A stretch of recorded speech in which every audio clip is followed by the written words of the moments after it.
So this week's episode of The Rising of the Shield Hero, I'm seeing some people claim they snuck in a recap episode because of how much Naofumi and just the characters overall are recapping events from the past, but this episode was really entertaining to me. It made me laugh. It made me just chuckle at the absurdity, but also it really was interesting learning about more of the fundamentals to this world. And just seeing the wake-up call finally revealed. We didn't rush into this. I know a lot of people were saying they wish the heroes would get a wake-up call earlier, but if we had something like this at like episode 5, there wouldn't be much of that interesting of a story. A big factor to the appeal to the Shield Hero to me is how you have a majority of the political atmosphere and just powerhouses to this story going against our main character. Building up for 19 episodes to get a wake-up call was really satisfying to me. Something that really caught my eye in this episode is just even in the middle of almost like this wake-up call for just the other heroes and most of his party, it was interesting to see how the climate in this series is really interesting, because if you have these natural waves, almost like these natural disasters that pretty much occur randomly, and even though you have heroes summoned, what if a hero didn't get summoned? What if you get bad heroes like the ones we see right now? It would make sense that kingdoms would try to build a weapon that could essentially match the hero's power. And I was really interested like where they're going to go with this, because it's a really cool idea having a weapon that can change into all the heroes' abilities or just their weapons overall. But how would you justify having a weapon to that power? And then you see that the Pope brings an entire army to essentially charge up his weapon both as a defense but also an attack, and that's really cool. It shows why they can't use that as a substitute for the wave. Obviously, you wouldn't want something of that power in the wrong hands, as you can see what can happen to a church that gets their hands on this relic and just starts doing their own rebellion. But it would be interesting to see in the right hands how that would look in terms of the battle, if it would support the heroes, but it also explains why they can't just excuse heroes and just focus on more technology. It's really cool. It explains a really cool idea that, you know, the country was clearly trying to go away with heroes, because obviously you can't always depend on heroes as seen by the current setup. But it's interesting. I really liked learning that and seeing just where the Pope got his power, because a lot of times he's charging up his attacks, like what's going on, and it makes a whole lot of sense and makes sure like why this man could do so much damage in comparison to our heroes. The realization and just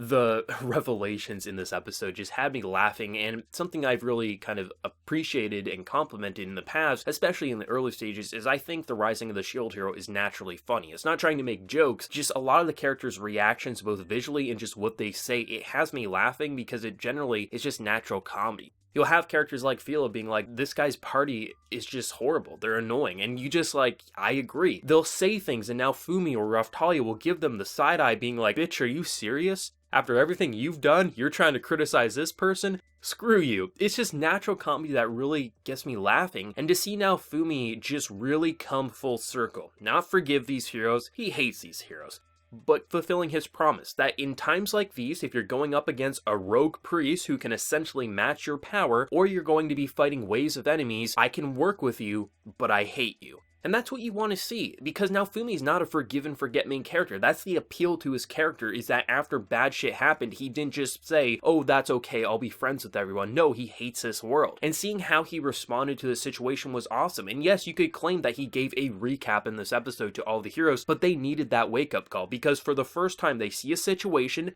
that Naofumi is being attacked in alongside them. So now they see, well, maybe Naofumi did get screwed around, so now he can throw that facts right back in their face and say, hey, when you kill a dragon and you leave the flesh out to rot, what happens is you screw over an entire village. Hey, when you try to give the people the power, you basically leave them for dead and they're poor. Hey, when you give the people a seed, it goes into a giant monstrous vine. All these characters have reasons to believe that it's a game. They see everything through a game HUD, and when you play a video game, the worst thing that happens when you mess up is you get locked out of a quest line, and if you get game over, you just restart at a checkpoint or start the game over. They've never had anyone really contest what they're doing. It feels to them as if they are a game protagonist, and the only reason now Fumi didn't go down the same path is because he got screwed over by a false rape allegation. Had he not had that happen and it was to another hero, now Fumi would be right in the spear hero, bow, or sword hero shoes, trying to be that cliche and dense character. Now Fumi is the only one who can give them that wake-up call, and after having the support of the queen backing the bow and the sword, seeing that the religion is going against them, of course,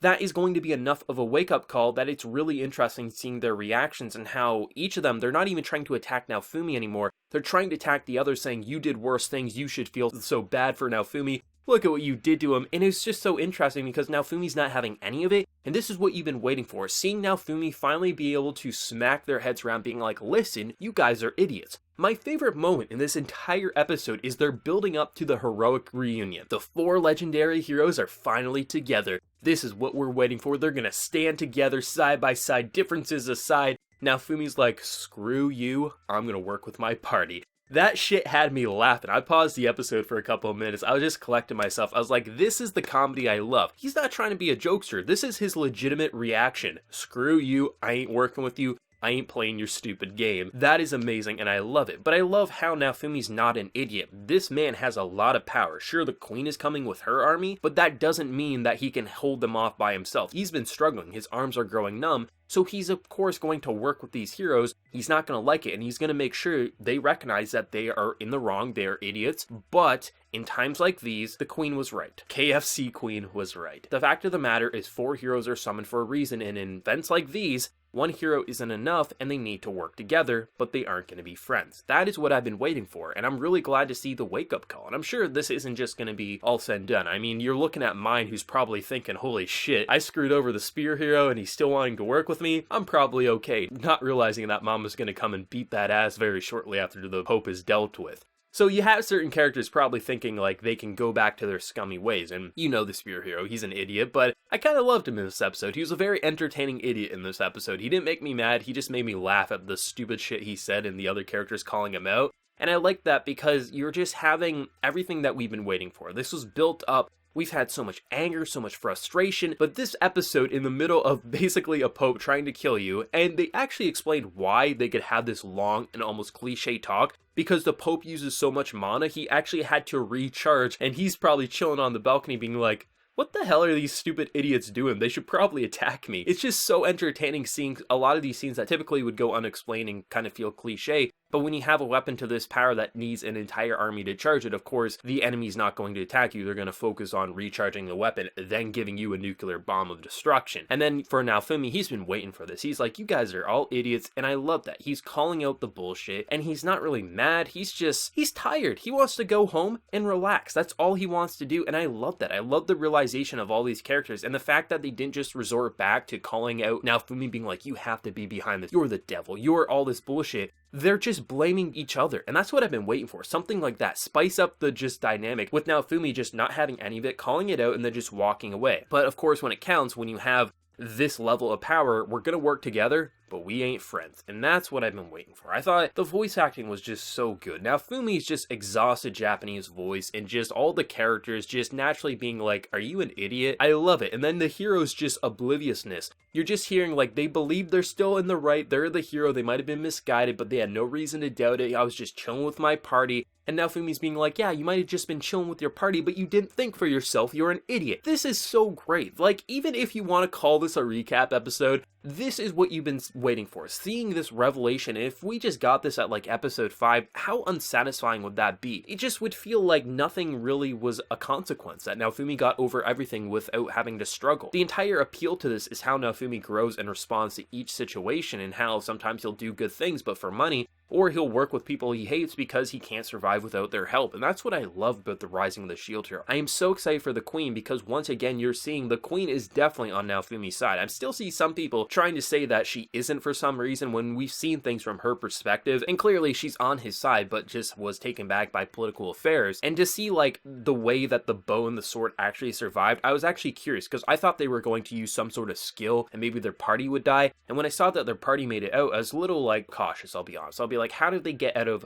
a nuclear bomb or something to that nature? And then we see that the Queen's shadows were actually working with them, so that would actually explain a lot that they could get out unharmed, especially with these shadows who clearly are quite skilled. And I like that. I like how they kind of tied up all these like little areas and just seeing all the characters trying to rationalize that, okay, now Fumi, he probably was right. However, it was probably the Pope. Probably took my reward. And then Nafumi's like, you're an idiot. The reason your reward was taken is because you didn't do your job properly. I love these heroes because they really do view it as a game. And Naofumi is the only one who's ever contested what they see. Seeing a game HUD, seeing everyone treat you as the protagonist of the RPG you're playing, you have no reason to doubt this isn't a game. And Naofumi is the only one who's giving them a wake-up call because of everything that's happening. They're being attacked alongside Naofumi, and Naofumi is saying things that logically make sense sense, but they're trying to justify it by going against another hero or another character. And this is the first time we get the wake-up call, and you're seeing Mine chilling in the background. You're seeing a couple of these characters being like, oh yeah, they probably think they're getting out of this unharmed, but Mama's gonna beat some ass soon, and I'm very excited for that. This episode was pretty fun, because even though there wasn't a lot of action, I like how they kind of visualized this Pope's weapon of just being so bright at times you can't even make out what's happening on screen. Now Fumi just being like, this power is ridiculous.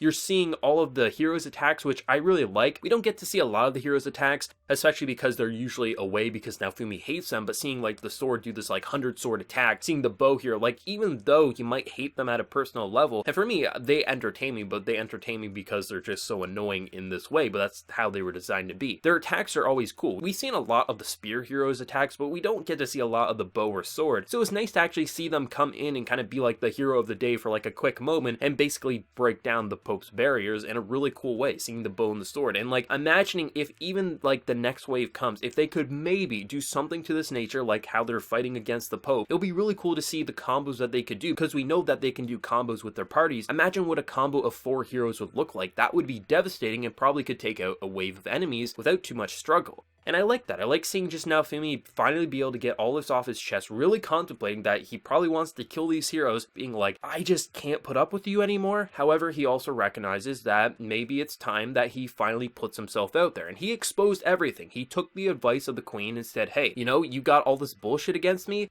You're in the wrong, you're in the wrong, you're in the wrong. This is what has to happen. I hate you. I'm never going to forgive you. We'll never be friends. However, I have to work with you. And that's what I've been waiting for. So many people thought now Fumi was like going to have to like be the, oh, I forgive you. I was in the wrong. I did so much wrong. No, this is all she was saying. You got to work with the heroes in times like these. However, you don't have to play buddy with them. And that's all that needed to happen. And I'm glad we got something like this. Before even a wave occurred, we got something to this nature. And that is just so great. I really like this episode. I'm sure there's going to be plenty of people saying, oh, it was just a recap episode, or just, you know, I hate the heroes. The same thing we see a lot. However, I think this did a lot. This was 19 weeks building up to this, and it was just so satisfying seeing now Fumi get all this shit off his chest, be able to finally call out everything and not have the heroes blame now Fumi again, but just try to blame themselves and having it backfire in their face. I am so excited for the queen. It is going to be amazing. This episode, I think, even though you might not look at it at first glance and think it was that visually impressive past some of the attacks, the body reactions were glorious. The facial reactions to how they'll slump over when a character says something stupid. You didn't even need them to say a sassy remark, just the way their bodies naturally responded. It was hilarious to see how just discouraged they were, that they were stuck in a situation where they could die with these groups of idiots, and I adored it. For everyone who did watch this week's episode of The Rising of the Shield Hero, did you love it as much as myself, or did you find it a bit of a letdown? Let me know down in that comment section below. And if you did enjoy this video, be sure to drop a like and also hit that subscribe button if you haven't been new around here. So until next time, everyone, please take care and have a good one.